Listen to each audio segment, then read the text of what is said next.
औज़ु बिल्लाहि मिनश्शैतानिर्रजीम बिस्मिल्लाहिर्रहमानिर्रहीम। आप यकीन जाने ये बाहर की दुनिया बड़ी हसीन है, बड़ी ख़ूबसूरत है, लेकिन ये हसीन और ख़ूबसूरत उस वक़्त नहीं रहती जब हम अंदर से अपना सुकून खो देते हैं। और इस सुकून के खोने की वजह वो टेंशन है। इसकी बहुत सारी इलामात हैं। मसलन बर्दाश्त में कमी हो जाना, इंसान बहुत सारी बातों को बहुत कम बर्दाश्त करता है क्योंकि उसका दिमाग मुसलसल टेंशन में रहता है।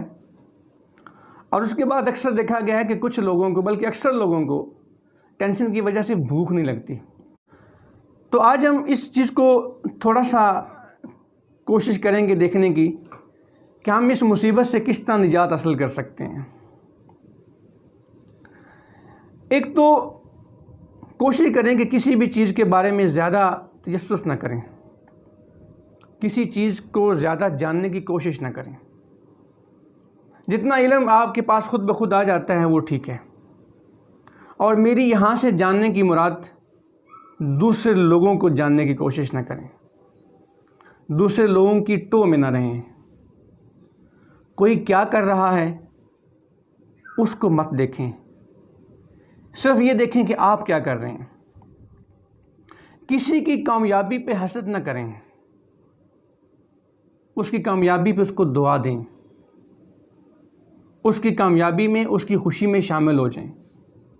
हम जब किसी की खुशी में शामिल नहीं होते तो वो तो उसकी खुशी रुक नहीं जाती, वो तो अपनी खुशी को एंजॉय करता है। लेकिन उसके बाद फिर जो हमारी ज़ात के अंदर जो उसके बाद जो फ़र्क पड़ता है, जो तब्दीलियाँ आती हैं, वो फिर हमारे दिमाग के अंदर टेंशन क्रिएट करती हैं। और जब हमारे दिमाग के अंदर टेंशन पैदा होती है तो उसकी तकलीफ़ उस शख्स को नहीं होती, वो हमारी ज़ात को होती है। उसका खुमियाजा फिर वो नहीं भुगतता बल्कि हम खुद भुगत रहे होते हैं। उसकी वजह से बीपी, ब्लड प्रेशर उसका हाई नहीं होता, हमारा होता है। उसकी वजह से खून उसका नहीं खोलता, हमारा खोलता है।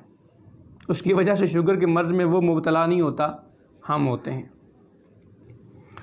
तो एक तो ये है कि दूसरों के बारे में ज़्यादा जानने की कोशिश ना करें, उनकी टो में ना लगे रहें।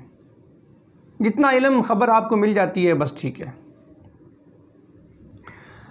दूसरी चीज़, हम अगर एक हैबिट अपना लें कि हम जब किसी से सलाम करें तो मुस्करा के करें, हम जब किसी से मिलें तो हमारी वो जो महफ़िल या थोड़े टाइम के लिए वो जो चीज़ होती है उसके अंदर सिर्फ़ और सिर्फ़ एक खुशी का माहौल हो, एक खुशी का सामा हो। हम कोई ऐसी गुफ्तगू ना करें जो मसाइल पैदा करे, बल्कि हम वो गुफ्तगू करें जिससे आपके और उसके अंदर एक खुश रहने की हैबिट डेवलप हो। तो मुस्कुराहट एक ऐसी चीज़ है कि आप जिससे मुस्कुरा के मिलेंगे, आप यकीन जाने वो फिर आगे से जवाब में आपको मुस्कुरा के मिलेगा। और जब ये आप दोनों के अंदर ये मुस्कुराहटों का तबादला होगा तो आपका जहन भी सुकून के आलम में चला जाएगा। तो इसलिए हमें टेंशन से बचने के लिए दूसरों के बारे में ज़्यादा जानने की कोशिश नहीं करनी चाहिए, दूसरों की खुशियों में शामिल होना चाहिए, उनकी कामयाबियों पे हसद नहीं करना चाहिए, क्योंकि इन सब चीज़ों का नुकसान सिर्फ़ और सिर्फ हमारी अपनी ज़ात को होता है। इल्म उतना हासिल करें जितना आप उस पर अमल कर सकते हो, क्योंकि जब आप इल्म हासिल करते हैं उस पर आप अमल नहीं कर सकते तो ये चीज़, अमल और इल्म में जब फ़र्क आता है तो उसके बाद इस सारी चीज़ का दबाव आपके ज़हन पे जाता है। ये बड़ी टेक्निकल बात है, लेकिन मेरे वो दोस्त अहबाब जिनका इस चीज़ से वास्ता पड़ता है वो इसको समझ सकते होंगे। मसलन आपके इल्म में ये बात है कि नमाज हम पे फ़र्ज़ है, ये पढ़नी चाहिए। अब जब हमें इस बात का इल्म आ गया कि नमाज हम पे फ़र्ज़ है, इससे अल्लाह की कुर्बत मिलती है, ये हमें अल्लाह और उसके रसूल का हुक्म है, ये इल्म आ गया। लेकिन जब हम इस इल्म पे अमल नहीं करते तो फिर हमारी ज़िंदगी के अंदर से वो सुकून ख़त्म हो जाता है, और इसी सुकून के ख़त्म होने का दूसरा नाम टेंशन है।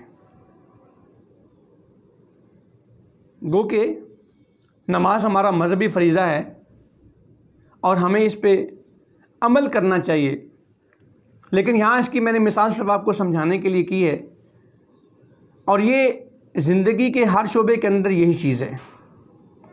आप जब एक ज़िंदगी के अंदर एक प्रोफेशन को चुनते हैं, आप एक काम को चुनते हैं, आप एक शोबे को चुनते हैं, और फिर उसके बारे में आप इल्म हासिल करते हैं, डिग्री हासिल करते हैं, लेकिन जब आप उस प्रोफेशन से निकल के कुछ और काम करना शुरू कर देते हैं तो फिर आपको वो कामयाबी नहीं मिलती, और जब आपको वो कामयाबी नहीं मिलती तो आप फिर आहिस्ता आहिस्ता टेंशन के अंदर चले जाते हैं।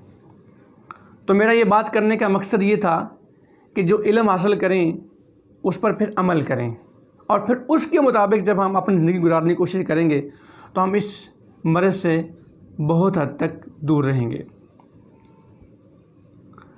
अपने दिमाग को खाली रखने की कोशिश करें, इसको सुकून दें। ये भी आराम चाहता है, ये भी सुकून चाहता है, ये भी चाहता है कि जब तुम मेरा मुसलसल इस्तेमाल करते हो तो उसके बाद कुछ थोड़े टाइम के लिए मुझे रिलैक्स दो। आप कभी इस पे एक तजर्बा करके देख लें कि दिन को कभी खाना खाने के बाद आप फ़र्श पर लेट जाएं, या अपने बेड पर लेट जाएं, या अपनी कुर्सी पर बैठें और अपनी टांगों को अपने टेबल के ऊपर रखें और कुर्सी से टेक लगाएं, आँखों को बंद करें, बिल्कुल खामोशी इख्तियार करें, और अपने ज़हन में हर आने वाले ख़याल को ये समझाएं कि अभी नहीं, बाद में आना। ये एक एक्सरसाइज है, एक वर्जिश है। तो अपने ज़हन के अंदर उस ख़याल को ना आने दें, थोड़े से टाइम के लिए अपने ज़हन को रिलैक्स करें, और इस एक्सरसाइज को, इस वर्जिश को रोज़ाना की बुनियाद पे करें। दिन के 15 मिनट या 20 मिनट, या जिस वक्त आप ज़हनी तौर, ख़ास तौर पे जो आप ज़हनी काम कर रहे होते हैं, जब उससे आप थक जाते हैं तो उसके बाद इसी सिचुएशन के अंदर, यानी लेट के या अपनी कुर्सी पे बैठ के, अपने कमरे में अलग हो के, लाइटों को ऑन करके, अपनी सारी चीज़ों को एक तरफ रख के, और अपने ज़हन के अंदर किसी किस्म के ख़याल को ना आने दें, तो इस तरह आपका ज़हन जो है वो सुकून हासिल करेगा। या हम जो इबादत करते हैं ना, उसके अंदर भी यही चीज़ होती है। हम जब उस पर पूरी कंसंट्रेशन के साथ, तवज्जो के साथ हम सुबहान अल्लाह कह रहे होते हैं या अल्हम्दुलिल्लाह कह रहे होते हैं, तो हमारी जब तवज्जो उसके अंदर होती है तो हमारे ज़हन के अंदर वो सारे ख़यालात जो होते हैं वो निकल रहे होते हैं, हमारा ज़हन सुकून में आ रहा होता है। और इसलिए हम कहते हैं कि अल्लाह के ज़िक्र में और अल्लाह की इबादत में सुकून है, इसलिए कि जब हम अल्लाह के साथ अपना ताल्लुक़ बनाते हैं, हम जब अल्लाह की इबादत में मसरूफ़ हो जाते हैं, तो उस वक़्त हमारे ज़हन के अंदर से बाकी दुनिया के सारे मामलात निकल जाते हैं और हमारा ज़हन एक सुकून के आलम में आ जाता है। गो कि वो अलग बात है कि आजकल जब इबादत कर भी रहे होते हैं तो फिर भी हमारे ज़हन के अंदर से वो ख़यालात निकल नहीं पा रहे होते। उसकी वजह ये होती है कि हम दुनिया के अंदर इतना बुरी तरह फंस चुके हैं कि हम जब अल्लाह के सामने भी खड़े होते हैं तो वो चीज़ फिर भी हमारे दिमाग के अंदर आ रही होती है। तो आप ये कोशिश किया करें कि दिन का कुछ वक्त, कुछ थोड़े टाइम के लिए, और जब आप थक चुके हों उसके बाद आप उस ज़हन को थोड़ा सा खाली रखने की कोशिश किया करें। एक और काम है, अगर हम उसको अपनी ज़िंदगी के अंदर अपना लें तो वो हमें बहुत हद तक टेंशन से रिलीज़ कर सकता है। हमारी टेंशन का मोस्टली सबब जो होता है वो लोगों के साथ हमारे मामलात होते हैं। अक्सर जो हमें टेंशन पैदा होती है वो लोगों के रवैयों से, लोगों के मामलात से, और जब हम किसी पे एतबार करते हैं वो एतबार पे पूरा नहीं उतरता, हम जब उससे मामला करते हैं तो उसका मामलात ठीक नहीं होते, या हमें कुछ गुफ्तगू के अंदर हमारा कभी लहजे तुर्श हो जाते हैं, हमारी एक दूसरे के साथ एक नाराज़गी बन जाती है, और ये नाराज़गी जितनी बढ़ती जाती है उतना ज़्यादा हम टेंशन के अंदर चले जाते हैं। अक्सर हमारी रात को नींद नहीं आती, हम उसी ख्यालों में गुम रहते हैं और हम हमेशा उससे इंतकाम के चक्कर में पड़े रहते हैं। आप यकीन करें, किसी एक बंदे ने बड़ी खूबसूरत बात की और बड़ा इल्म वाला बंदा था, उसने कहा मेरी एक बात याद रखो, इंतकाम लेने में सुकून नहीं होता, वो माफ़ करने में होता है।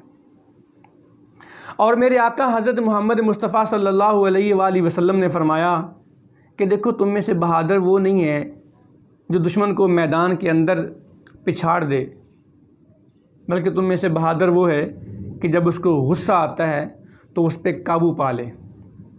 गोया दुश्मन पे काबू पाना उतनी बहादुरी नहीं है जितना अपना गुस्से पे काबू पाना बहादुरी होता है। इसका मतलब ये हुआ कि गुस्सा हमारा उस दुश्मन से भी बड़ा दुश्मन है। अगर हम इस दुश्मन पे काबू पा लें तो हमारा ज़हन सुकून के अंदर चला जाता है।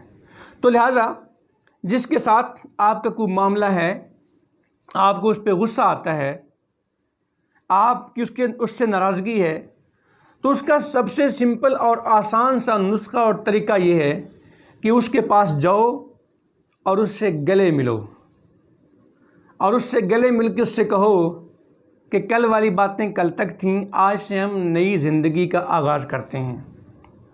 अगर यकीन जाने हम इस कोशिश के अंदर कामयाब हो जाएं कि हमारा गुस्सा महज चंद सेकंड का हो, चंद घंटों का हो, और अगले दिन हम अपनी इस नाराज़गी को ख़त्म करने में कामयाब हो जाएं, तो यकीन करें हम इस टेंशन जैसी मूजी मर्ज़ से निजात पा सकते हैं। और मेरे आका सल्लल्लाहु अलैहि वसल्लम की हमें तालीम भी यही है कि मोमिन कभी अपने दूसरे भाई के साथ 3 दिन से ज़्यादा नाराज़ नहीं रह सकता। तो इस हदीस का अगर हम अमल करें तो हम ना सिर्फ अपने आप को पुरसकून बना सकते हैं बल्कि हमें सवाब भी मिलेगा। तो लिहाजा जिसके साथ नाराज़गी है उससे दूर मत हों, क्योंकि दूर होने से आपको सुकून नहीं मिलेगा। आप टेंशन में जाएंगे और आप इन मूजी मर्ज़ों के अंदर मुब्तला हो जाएंगे और उसके बाद फिर नुकसान सिर्फ आपकी ज़ात का होगा, उसका इससे कतन कोई नुकसान नहीं होगा। तो कोई समझदार आदमी अपना नुकसान नहीं करता, बेवकूफ़ करता है, समझदार नहीं करता। तो हमें समझदारी का सबूत देते हुए उसके गले मिलना चाहिए, ना कि उससे दूर होना चाहिए। इंशाअल्लाह उम्मीद है कि ये गुफ्तगू हमारे लिए बहुत फ़ायदेमंद साबित होगी इंशाअल्लाह। तो लाइक करें, शेयर करें और हमारे चैनल को सब्सक्राइब करें और कमेंट सेक्शन में अपनी कीमती राय से ज़रूर आगाह करें। इंशाअल्लाह हमारा और आपका साथ रहेगा, आपकी सोच से लेके